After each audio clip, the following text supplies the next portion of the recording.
બિંદુત્સ્વેદન દર્શાવતો બેલઝારનો પ્રયોગ. આ વિડીયોમાં આપણે બિંદુત્સ્વેદનની ઘટનાની સાબિતી આપતો એક પ્રયોગનો અભ્યાસ કરીશું.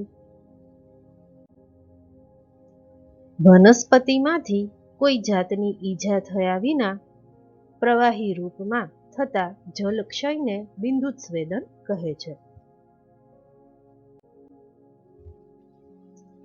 ટૂંકમાં કહીએ તો બિંદુત્સ્વેદન એટલે એવી પરિસ્થિતિ કે જેમાં મૂળ દ્વારા પાણીનું ઝડપી શોષણ થાય છે અને બાષ્પોત્સર્જનની ગતિ અહીં ધીમી પડે છે.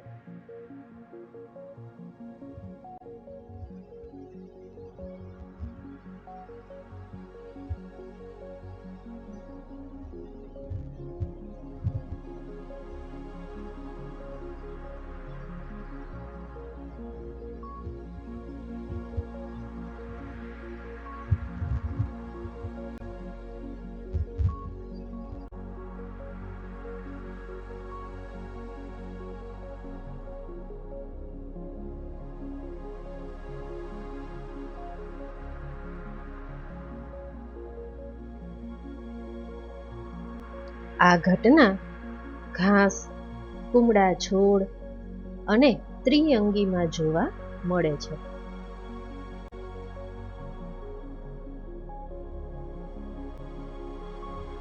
આ ઘટના મોટા ભાગે કુમળા છોડમાં સવારના સમયે જોવા મળતી હોય છે.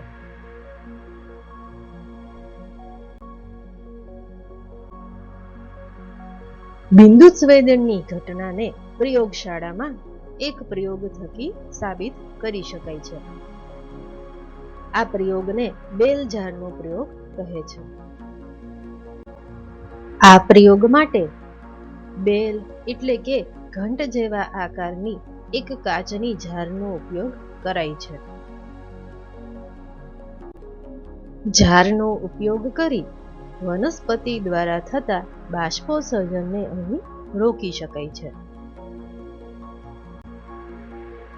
પ્રયોગ માટે આપણને આ મુજબની સામગ્રીની જરૂર પડે છે. કાચની બેલ જાર, તે સિવાય કુંડામાં વાવેલા જવના છોડ અથવા તો ટામેટાનો છોડ. હવે પ્રયોગ માટેની પદ્ધતિ જોઈએ.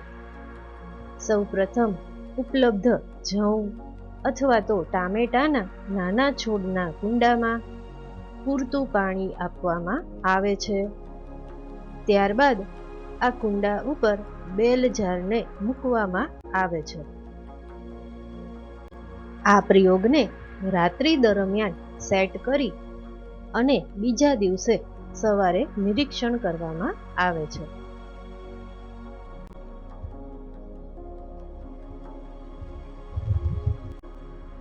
પ્રયોગનું અવલોકન.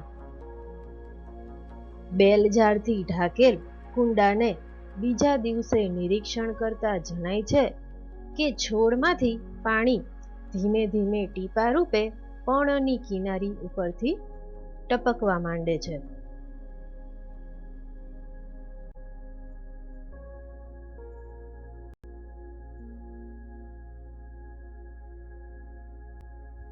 બિંદુત્સ્વેદનની ઘટના એ જલોત્સર્ગી નામની ગ્રંથિમાંથી થાય છે, જે વનસ્પતિ પર્ણની કિનારી ઉપર આવેલી હોય છે. હકીકતમાં જોઈએ તો તે પર્ણ કિનારી ઉપર આવેલા જલવાહિનીના છેડા છે. આ જલોત્સર્ગી ગ્રંથિ એ મોટા વાયુરંધ્ર જેવી રચના છે, જેની નીચે હવાનું મોટું એક કોટર અથવા તો ખાલી જગ્યા આવેલી હોય છે. આ કોટરમાં પાતળી દિવાલો વાળા અને બહુ પાસે નહીં તેવી રીતે ગોઠવાયેલા કોષોનો સ્તર હોય છે, જે અધિચ્છેદની નીચે જ ઉઘડે છે.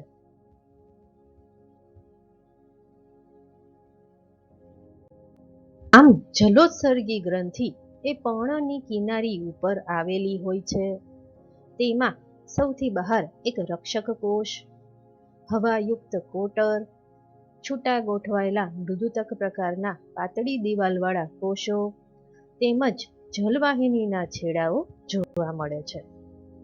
જ્યારે આપણે વનસ્પતિને પૂરતું પાણી આપીએ છીએ અને બાષ્પોત્સર્જન પણ જો નહિવત પ્રમાણમાં થતું હોય તો વનસ્પતિ એ મૂળ દ્વારા શોષેલું પાણી કેવી રીતે નિકાલ કરે? તો આ વખતે આ ગ્રંથિનો ઉપયોગ કરે છે. જલવાહિનીમાં પ્રવેશ પામેલ પાણી એ ધીમે ધીમે જલોત્સર્ગી ગ્રંથિ સુધી પહોંચે છે. ત્યારબાદ એ મૃદુતક પ્રકારના કોષોમાં પ્રવેશ કરે છે અને દબાણપૂર્વક એ ખાલી કોટર તરફ ધકેલાય છે અને ફરીથી નવા પાણીના શોષણને કારણે ઉત્પન્ન થયેલા દબાણને કારણે આ જમા થયેલ પાણી ફરીથી બહાર ધકેલાઈ જાય છે. જલોત્સર્ગીમાંથી થતું બિંદુસ્વેદન એ જલવાહિનીની નળીઓમાં રહેલા પ્રવાહી ઉપરના દબાણને લીધે થાય છે. તે ચોખ્ખું પાણી નથી, પણ તેમાં શર્કરા તથા દ્રાવકના અંશો પણ ભળેલા હોય છે.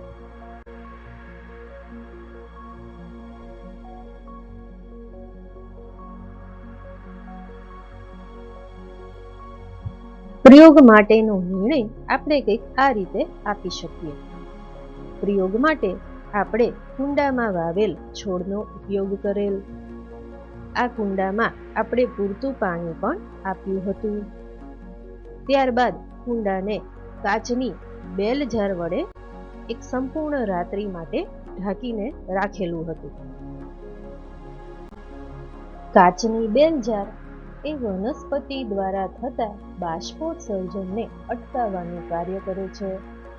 તે સિવાય આપણે છોડની અંદરની પરિસ્થિતિને પણ સારી રીતે નિરીક્ષણ કરી શકીએ છીએ.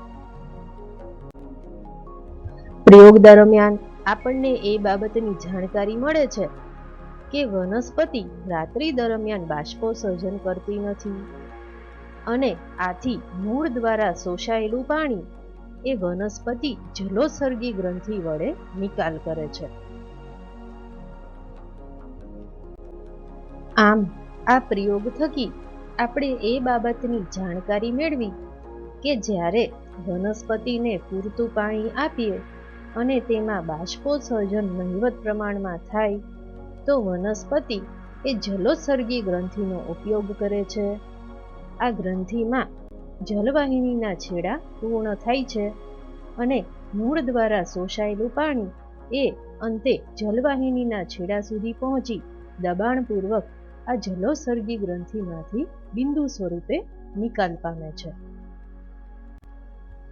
આથી જ વહેલી સવારે આપણને આ બિંદુના ટીપાઓ પર્ણની કિનારી ઉપર બાજેલા જોવા મળે છે.